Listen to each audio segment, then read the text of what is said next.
Oke, mungkin kita lanjut, yaitu langkah-langkah penyelesaian ya teman-teman ya.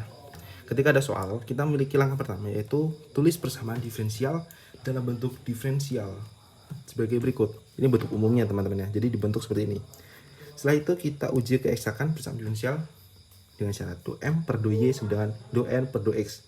Jika eksak, kalau misalnya ini eksak, kita integralkan m terhadap x atau n terhadap y. Jadi contohnya fxy sama dengan, ini cara menghitungnya, integral m xy dx plus c y fxy sama dengan integral n xy dy per cx. Langkah keempat yaitu turunkan terhadap y dan samakan hasilnya dengan n. Sebagai kita lihat, setelah kita turunkan f terhadap y dan samakan hasilnya dengan n xy atau turunkan f terhadap x dan samakan hasilnya akan mxy ya teman-teman ya. Jadi untuk pertama do per do y itu integral m xy dx plus cy sama dengan n xy. Tergantung apa yang mau kita cari teman-teman, mau pakai yang atas mau di bawah itu sama aja. Jadi berikutnya itu do per do x integral n xy dy plus cx mx per y. Selanjutnya kita mungkin ada langkah ke-6 ya teman-teman ya. Langkah ke-6. Langkah ke-6 tuh bisa kita cek untuk teman-teman sekalian yang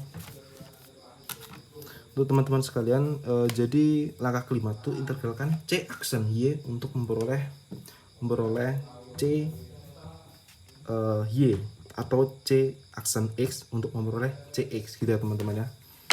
Ini bisa saya zoom dulu.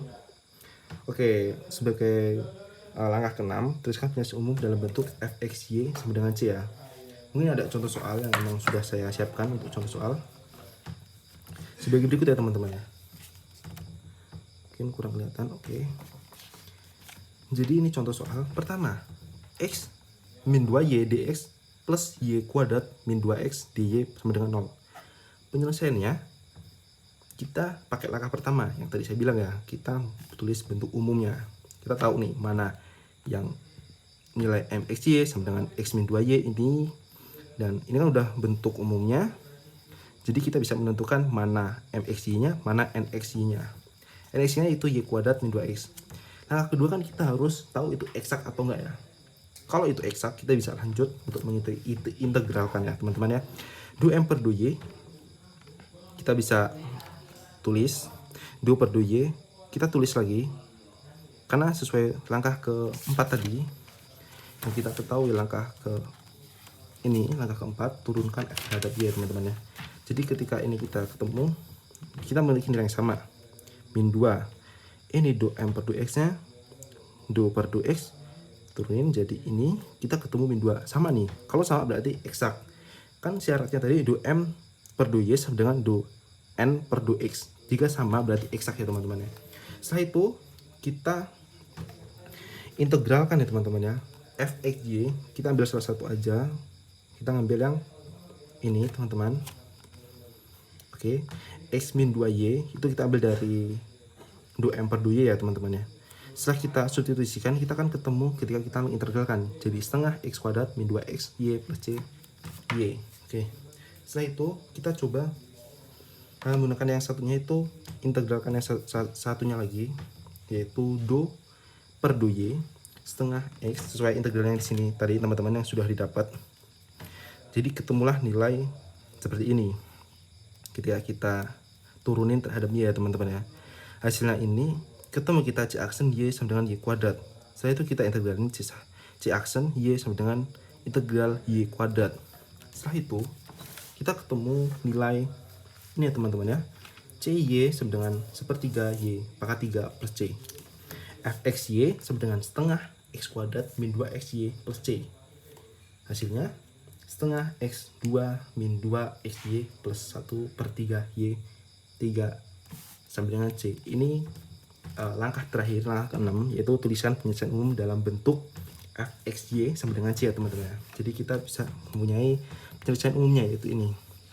Mungkin contoh kedua tuh sama langkah-langkahnya, mungkin akan saya jelaskan lagi ya teman-teman. Untuk soal kedua itu hampir sama cara pengerjaannya. Kita harus mengikuti langkah-langkah secara runtut agar kita paham ya teman-teman ya. Pertama kita mempunyai persamaan sebagai berikut ya. X kuadrat plus Y dx Y pangkat 3 plus X dy sama dengan 0. Oke. Jadi penyelesaiannya tuh kita cari apakah do M per do Y itu sama dengan do N per do X ya teman-teman ya. Kalau misalnya terbukti sama, itu eksak.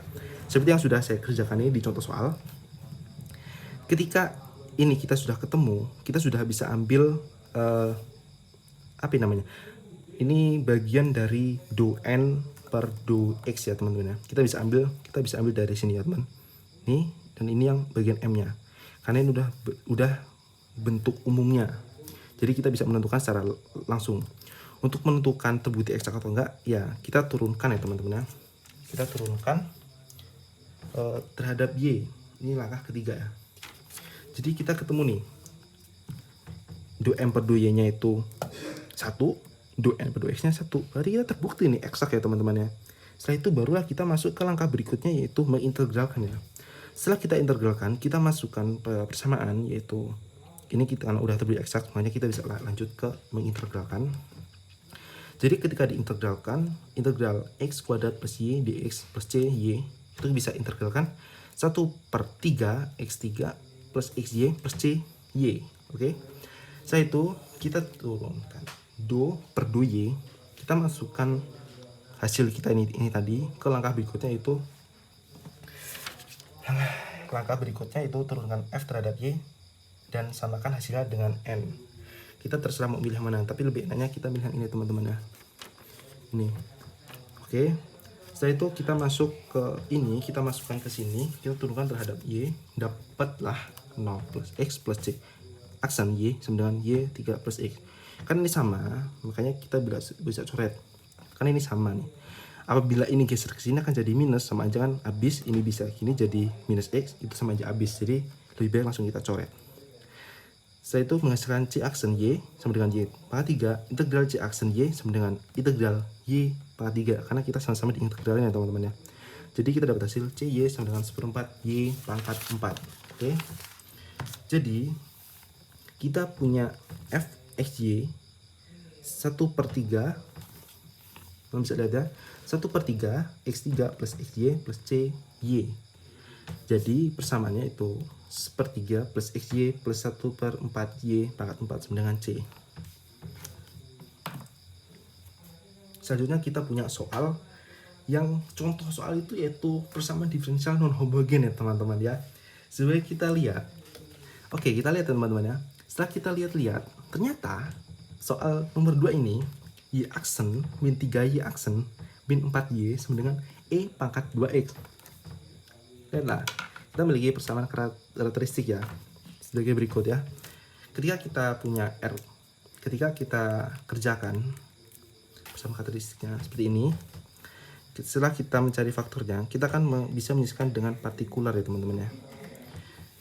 Saya bacakan, R kuadrat min R min 4 sama dengan 0. Kita cari akar-akarnya. Setelah ketemu akar-akarnya, kita masuk ke YH sama dengan C1E 4X. Kita ambil dari sini. C2E min 1 kita ambil dari sini ya teman-teman, sesuai yang materi saya jelaskan sebelumnya. Setelah itu kita penyelesaian partikular. Kita sebagai lihat Rx sama dengan E2x dan sebagai berikutnya sampai Y double aksen P sama dengan 4AX pangkat 2x. Ini sebenarnya persamaan diferensial order 2 kalau kita lihat-lihat ya teman-teman ya. Setelah itu kita substitusikan teman-teman. Jadi ketika Y double aksen min 3Y aksen min 4Y sama dengan E pangkat 2x, kita bisa substitusikan dari ini semua ke ini. Ketemu nih.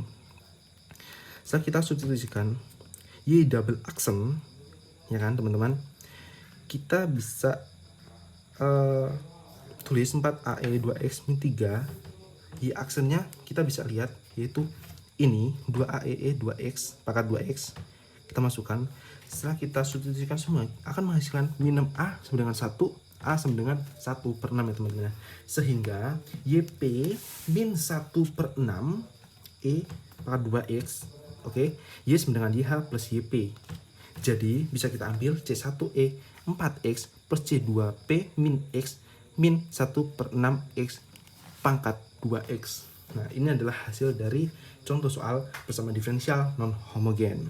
Oke, cukup, terima kasih. Mungkin untuk pertemuan keempat akan kita lanjut di minggu depan. Terima kasih, saya akhiri. Wassalamualaikum warahmatullahi wabarakatuh. Bye bye teman-teman.